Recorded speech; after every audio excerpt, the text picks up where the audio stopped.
From love to regret, the husband who fed me pain, the beginning of forever. I never thought I would fall so deeply in love. It wasn't like in the movies. There was no dramatic meeting in the rain, no accidental bumping into each other in a busy market. It was quiet, slow, and real. Just like him, Amir was gentle. That's the word I used to describe him to my friends when we first met. Gentle voice, gentle smile, gentle soul. We met at a cousin's wedding. While others danced and posed for selfies, he stood by the door, sipping juice like he was trying to disappear into the wall. Something about his silence drew me in. Maybe I thought I could be the noise that filled his silence. Our conversation started slow, like dawn breaking through clouds. He asked about my favorite books. I asked about his dreams. I told him I loved rain.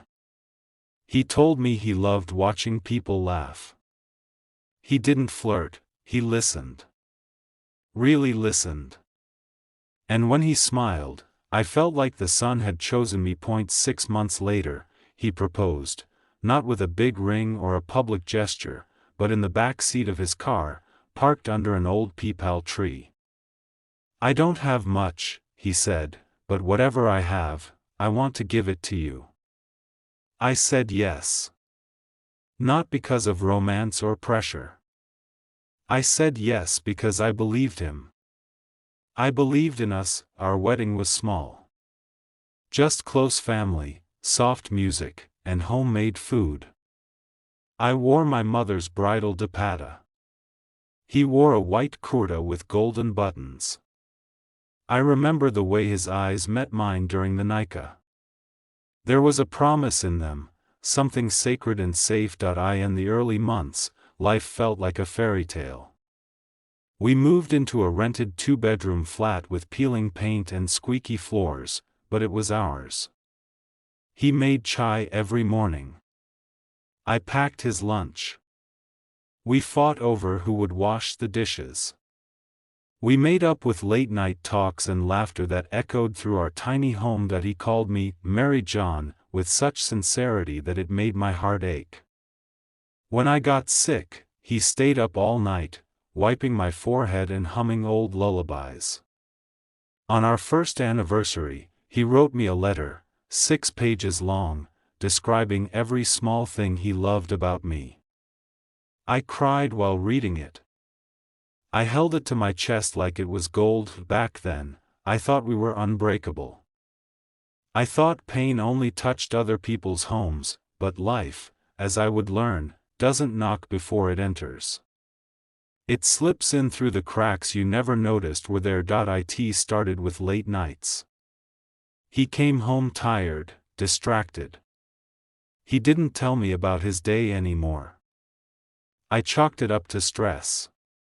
Work, I told myself. Everyone goes through this. Then came the silences. Heavy, unexplained, uncomfortable silences. I'd ask him something, and he'd nod without looking at me. Or worse, he'd walk away. No argument, no explanation, just a cold wall rising between us. I thought maybe I had done something wrong. Maybe I wasn't beautiful anymore. Maybe I was boring. I tried harder, cooked his favorite meals, wore his favorite colors, laughed even when I wanted to cry. But nothing worked. He was slipping away, and I had no idea how to hold on. Then came the first storm. It was a Saturday. I had spent the whole day preparing biryani because he'd mentioned a craving last week. I waited eagerly. When he walked in, I greeted him with a smile. You made biryani? I asked gently. He didn't look up. I already ate, he muttered, heading straight to the bedroom. Just like that, my effort fell to the floor, shattered like a porcelain plate. I followed him in. You could have told me, I whispered. He turned, his face unreadable. Stop making everything about you. That was the first time his words cut me. Not loud. Not angry. Just cold. Dismissive. And it hurt more than shouting ever could that I cried that night, silently. With my face buried in the pillow so he wouldn't hear. He didn't turn around once, but still, I stayed hopeful. Maybe he was going through something he couldn't explain. Maybe he needed time. Maybe this was just a phase that we had been so happy once. Surely, we could find our way back. That I tried talking to him. Are you okay? I'd ask. I'm fine. Do you still love me? He wouldn't answer. That silence, it began to echo louder than any scream. The seasons changed. Winter came. He didn't offer me his jacket like he used to. Spring came. He didn't smile at the flowers I planted on the balcony. Summer came. He didn't notice when I stopped eating, but I noticed everything. That I noticed the way he looked at his phone with a smile he hadn't shown me in months. I noticed how he stayed longer at work and came home smelling like someone else's perfume. I noticed how the man I married had become a stranger, but still, I hoped, because that's what love does. It hopes, even when it's dying. One night, I found his old letter in a drawer, the 6 pages he wrote on our first anniversary. I read each line with trembling hands. You make my world brighter. Your laughter is the best sound I know. I want to grow old with you. I clutched that paper like a lifeline, my tears smudging the ink. Where did that man go? When did I lose him? Or, had he ever truly existed? They say a woman always knows when love leaves the room. I didn't just know it, I felt it. Like a ghost sitting next to me, mocking every memory we built. But still, I wasn't ready to give up, because when you build your world around someone, the thought of walking away feels like dying. So I stayed. That I stayed because of the love we once had. That I stayed because I thought I could bring him back. That I stayed because I didn't yet realize what pain truly was. The mirror in our bedroom had a thin crack at the edge. It wasn't much, just a faint line running down like a teardrop frozen in time. Amir had broken it by accident while adjusting his watch, back when he still kissed me goodnight. He said he'd fix it. That he never did. Just like that mirror, our life had a crack too. It started small, almost invisible. But with time, the crack spread, silently, steadily, until the reflection we shared became fractured. That I tried to pretend everything was fine. I smiled at neighbors. I posted happy pictures online. I called my mother and said, yes, Amy, he's doing well. He's just busy. But inside, I was screaming. Amir's absences became more frequent.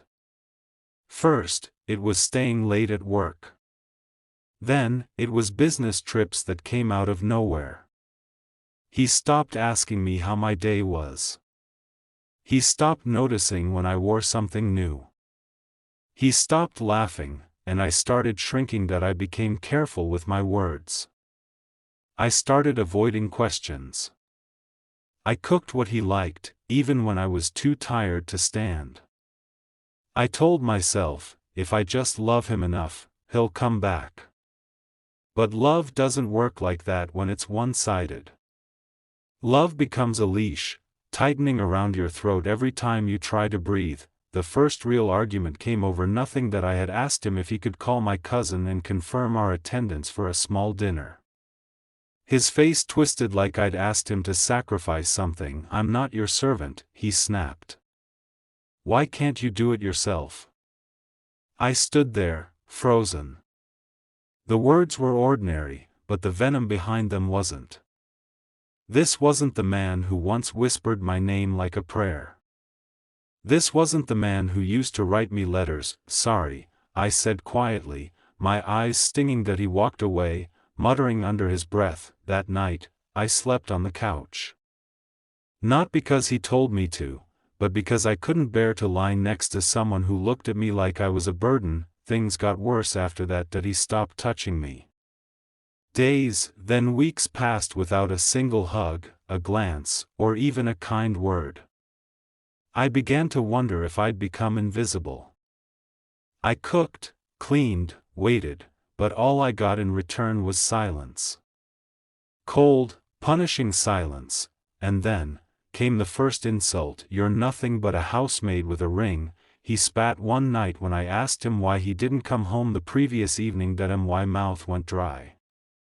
My heart thudded like it was trying to escape my chest. "I gave up my job, my city, my life for you," I whispered. He scoffed.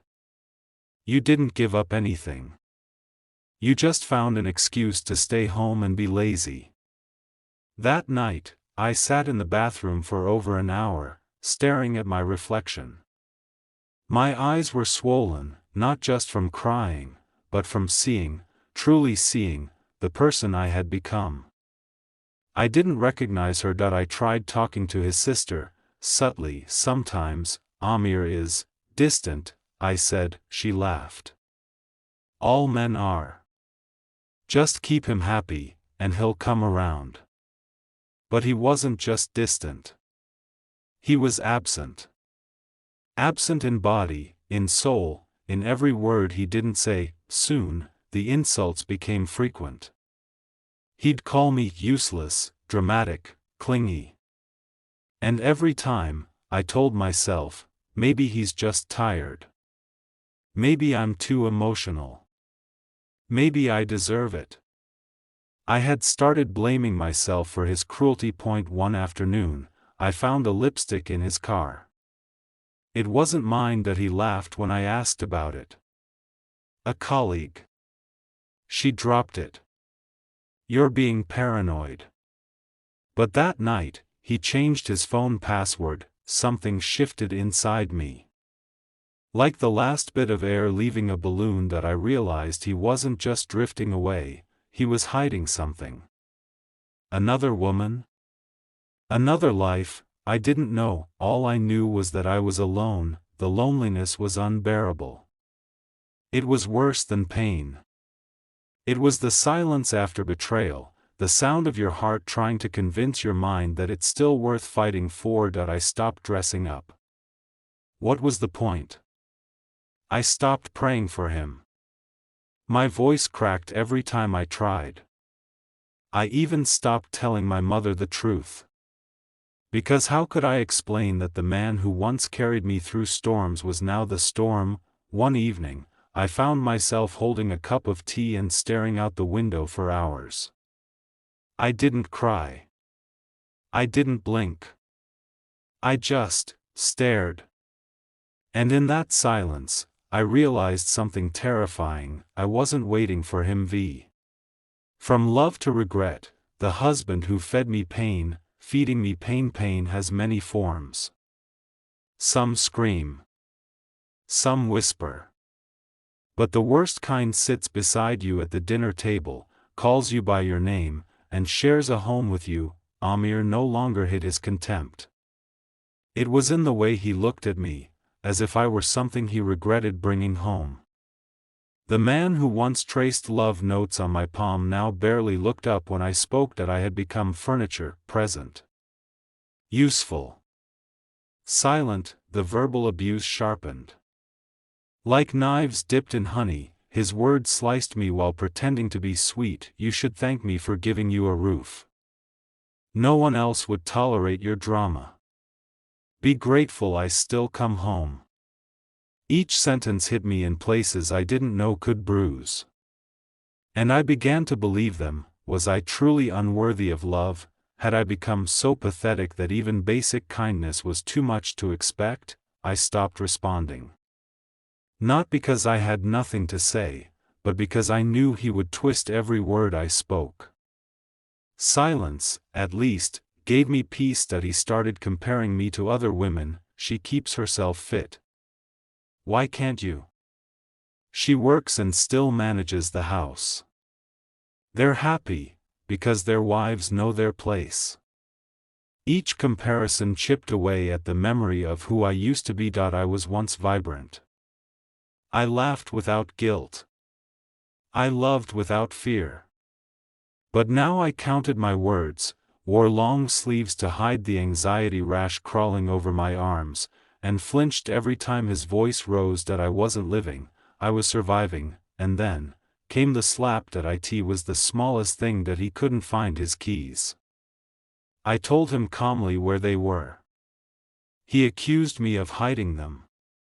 I laughed, nervously, trying to defuse the tension. That's when it happened. His hand connected with my cheek like thunder striking glass. For a moment, everything stood still. Even the air. We stared at each other. I with wide, disbelieving eyes. He with fury, and then, something worse, indifference. He didn't say sorry. He just walked away. I sat on the floor for hours, fingers lightly touching the red sting on my face. My heart didn't break in that moment, it shattered, because emotional abuse is invisible. You keep telling yourself it's not real, but physical pain leaves proof, and now I had proof. The next day, he brought flowers. Let's just move on, he said. I was stressed. I nodded, not because I forgave him, but because I no longer had the strength to argue, but something had changed inside me. A quiet awakening. A voice that said, "This is not love." Days passed. Then weeks. The violence wasn't frequent. That's what made it worse. He would be kind for a few days. He would joke. He would offer to pick up dinner. He would kiss my forehead, and just when I'd think maybe, he still loved me, he'd snap again. One insult. One shove. One betrayal. It became a cycle. Abuse. Apology. Silence. Repeat. And every time, I fell deeper into the trap of hope. One night, I heard him laughing in the other room, on a video call. The laughter I hadn't heard in months. But it wasn't for me. It was for someone else. A female voice responded. Sweet. Flirty. I stood there, watching him through the crack in the door. He saw me. Didn't even pause. He turned the camera slightly, so I wouldn't be in frame. That was the night I stopped sleeping in our room. I took my pillow and moved to the floor of the guest room, and when he didn't ask me why, I finally understood that I wasn't a wife to him anymore. I was a burden he hadn't figured out how to discard. My body changed, weight dropped, eyes dulled, hair fell out in clumps. I was disappearing, physically and emotionally. One afternoon, I fainted while doing dishes. When I came to, he wasn't home. I crawled to the bedroom, blood buzzing in my ears, and laid there for hours. He came home and stepped over me. Didn't ask. Didn't pause. That's when I knew, he didn't care if I lived or died. I stopped eating, food lost its taste. Life lost color. I became numb, and the numbness was dangerous, because it made me stop dreaming of escape. It made me accept that pain was normal. My mother visited once. She looked at me, really looked. My child, she whispered, holding my face. What happened to you? I smiled and said, marriage. She didn't ask further, because in our world, a woman suffering in silence is seen as noble, and a woman who leaves is seen as a failure. I started journaling. Quietly. Secretly, each night, I'd write one sentence: he fed me pain again.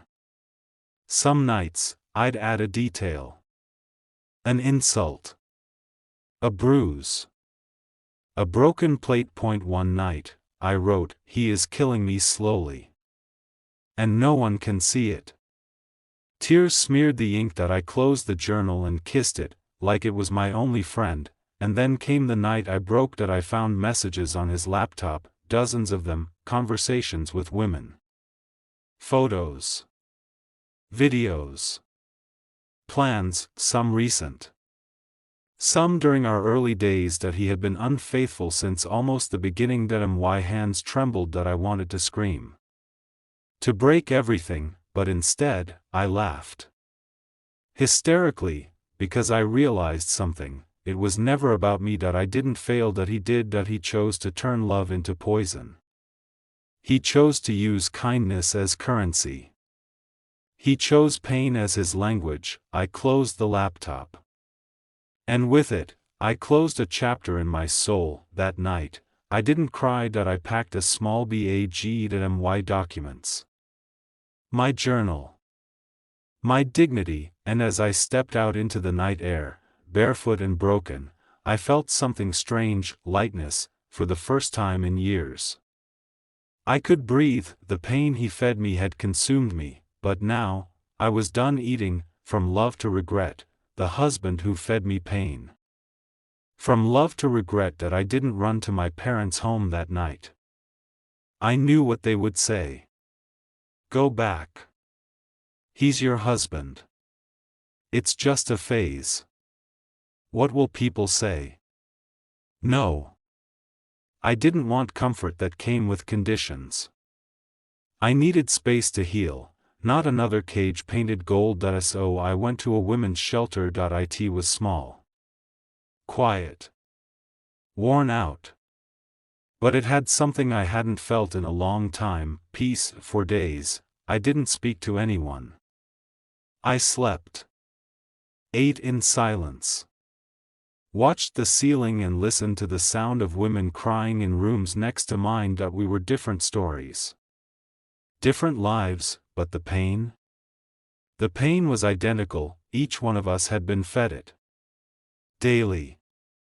Softly. Brutally. Some bore bruises. Some bore invisible scars, but we all bore shame. Shame we didn't deserve. One day, a counselor sat beside me. She didn't ask questions. She didn't offer advice. She just Saturday after a while, she gently placed a notebook in my hands. Write, she said. Not for them. For you. And so I did. I poured my soul onto those pages. Every scream I had swallowed, every lie I had believed, every apology I had whispered into pillows stained with tears. With every word, I felt lighter. Meanwhile, Amir called, once. Twice. 10 times that I didn't answer. Then came the texts, where are you? Come back, I'm sorry. You're making a fool of yourself. You'll regret this. I laughed when I read that last one. Regret? He thought I'd regret leaving the man who slowly murdered my spirit? No, Amir, regret was yours to carry now. 3 weeks passed that I got a job at a local bookstore. Small pay. Long hours, but every time I handled a book, I remembered the girl I used to be. The one who dreamt. The one who believed love was gentle. She was still inside me. Bruised. Tired. But alive. One afternoon, he showed up outside the shelter, tired eyes. Hollow face. A bouquet in hand. I just want to talk, he said. I didn't go out, but I watched from behind the curtain. He stood there for an hour. Then left. That night, he sent a message, I made mistakes. I'm a broken man. Please come back. I replied for the first time, you fed me pain and called it love. Now live with the hunger you created. Blocked. I filed for divorce. The first time I said the word, it tasted bitter. The second time, it tasted like medicine. The third time, it tasted like freedom. People whispered. Some friends disappeared. A few even blamed me, but I didn't explain, because I no longer needed validation from people who never felt my pain. Months passed that I moved into a small apartment. Got a promotion. Bought my own bed. Chose my own curtains, and one evening, as I sipped tea by the window, it hit me, I had survived, but healing is not a straight road. Sometimes I'd still cry. I'd remember the girl I was, the one who thought love could fix anything. I mourned her, but I also honored her, because she finally chose herself. One day, I received a letter, handwritten. From Amir.it read, I'm sorry. I destroyed the best thing in my life. I see now how I turned love into pain. I regret everything. I hope you find happiness. Even if it's not with me. I read it twice, then I placed it in the same box where I had kept his wedding ring, not out of hate, but as a reminder that I once loved a man who fed me poison, and called it devotion. Today, I speak to women in shelters that I tell them, you are not weak for staying. You are not broken for leaving. You are human, and that's enough. I show them my journals that I tell them about the day I walked barefoot into the night and found freedom that I remind them love should never make you disappear. And sometimes, when I lie in bed, the memories visit, but now, they do not burn, they whisper, you made it. And I smile, because I did, from love to regret, he fed me pain, but I chose healing. I chose peace, and now, I am whole again. The end.